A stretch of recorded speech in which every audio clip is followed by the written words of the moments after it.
Naman tayo guys, magluluto po tayo ngayon ng ginataang aloy. Tulingan sa Tagalog. Magluluto po tayo ito. Napakasarap. Let's go. Okay, maglalagay po tayo ng luya. Iskalat lang po natin yan bago natin patungan ng ating sibuyas. Ilalagay po natin. Hindi po ako naglalagay ng bawang. Saka po ilalagay po natin yung ating tulingan. Sa Ilonggo po, aloy. Aloy ang tawag sa amin yan. Ilalagay lang po natin. 3 aloy po yung binili ko. Pero malalaki siya.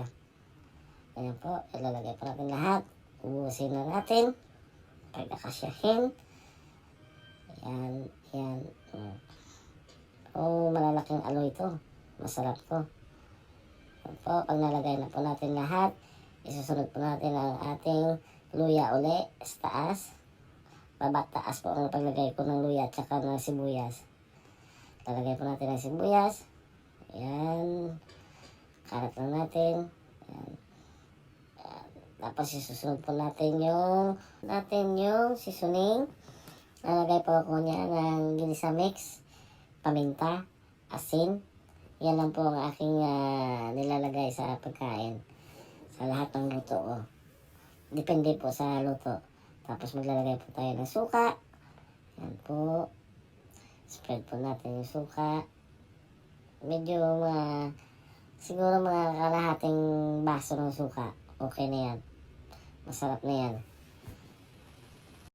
At naglalagay din po ako ng konting tuyo. Yan po. Para magkaroon ng kulay at nagpapatulong din po yan sa lasa. Yan po. Pandarin na natin. Lagyan din natin ng konting tubig. Mga kalahating baso rin na tubig po. Para mahalo sa suka at sa toyo. At saka hindi po siya masyadong maalat. Para patanggal ng alat ng konti. At tatakpan po natin. At hayaan po natin siyang kumulo. Ilalagay po natin ang gata.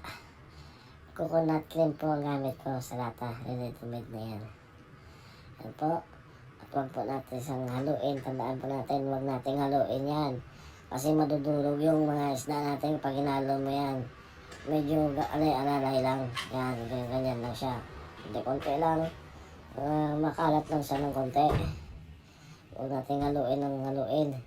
Kasi ang isda natin magiging yan, giniling yan. Pag hinalo mo siya, ganyan lang siya. Kaya natin. Pagkatapos, mag-a-additional pa ako. Ako po kasi naglalagay ako lagi ng brown sugar. Kasi yung brown sugar, isa po yan sa nagpapalasa, nagpapasarap. Yan, lalagay ko ng brown sugar, mga mga kalahating kutsara ng brown sugar. Kunti lang, huwag pangit naman, masyadong matamis. Tapos maglalagay po tayo ng sili. Ang daming sili, sarap nito. Sobrang anghang. Yan po. Ikalat lang natin yung sili. Huwag po natin haluin. Ikalat lang po natin. Yan. Hayaan lang po natin. Yan. Ganyan lang. Tak. Patak. Takpan natin. Yan na po. Pagkakulo, ilalagay po natin yung pichay. Yan po. Ilalagay po natin yung pichay. Depende po yan sa nagluluto. Kasi po, ako po, nagluto ako ng mga ganitong klaseng luto na paksiw na may gata. Kumbaga sa mixing salita, ginataang tulingan. Ay, pichay po nilalagay ko. Yung iba naman po, nalalagay sila ng talong, long beans, nalalagyan pa nila ng bawang. Ako hindi ako naglalagay ng bawang pag ginataan. Pichay lang. Takpan natin.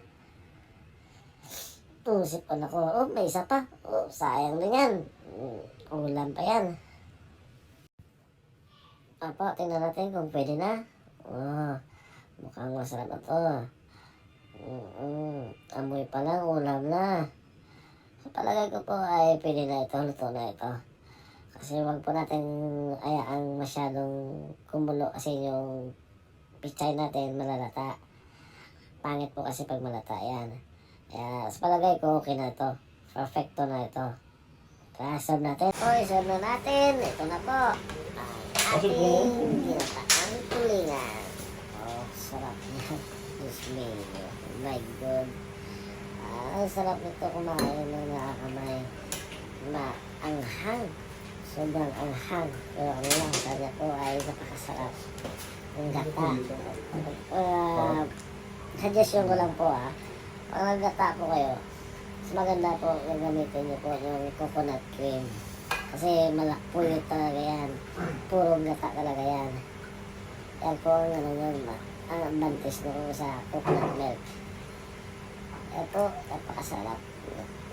Pati yung pichay niya, malutong-lutong pag kinain mo. Nakailang plato kaya ako nito.